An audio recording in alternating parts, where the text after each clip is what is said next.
When Nvidia first started, there were 60 graphics companies, 60 3D graphics companies.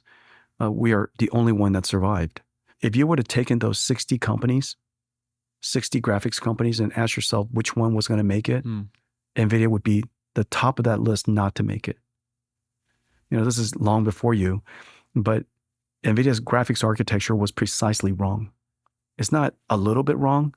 We created an architecture that was precisely wrong. And it was an impossible thing for developers to support. It was never going to make it. We reasoned about it for good from good first principles, but we ended up in the wrong solution.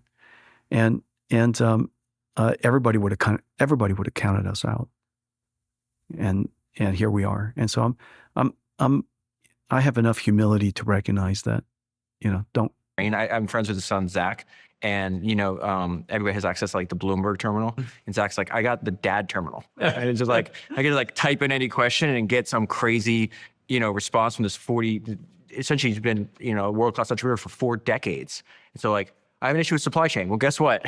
Dell's seen everything about supply chains, and he's like can be very helpful. But his whole point was like he knew that his company was at an inflection point a few years ago, and he stood up and gave this I guess this talk. I think it was a talk, and he might have wrote it down. But it's just like there's a company out there that is going to be faster than us, have better products, have cheaper products, and essentially they're going to come for us. It's like that company's us. Like we are going to reinvent. We're going to figure out what our weaknesses, and instead of waiting around to be somebody else's meal, like we're going to figure out how to reinvent our company. America can't pay down its debt.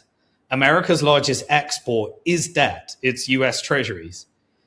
If you pay down your debt, America will weaken the dollar, and it no longer is the world reserve currency. So you can't have a reduction in your deficit and world reserve currency. It's a choice. It's called Triffin's dilemma. And so that was a lie. You couldn't pay down the debt. So what was it really? Well, I think it was a data collection exercise. Energy use and production is the ultimate proxy for human prosperity, for economic activity, for all these things. This has been, I think, pretty well understood for a while, but completely under-discussed. And then you look at the US, this is like the other chart I always look at, is we grew our grid for a long time, and then starting around the 90s, essentially no growth until today. China was growing a long time, like 2010, we were equal, neck and neck. I think this year they now will be triple us on total energy production. And so the US just needs to do something if it wants to continue to be relevant economically. You need more energy production. If we really are in the singularity, as I claim that we are, why on earth would I want to hold gold or Bitcoin? What do you hold, Alex?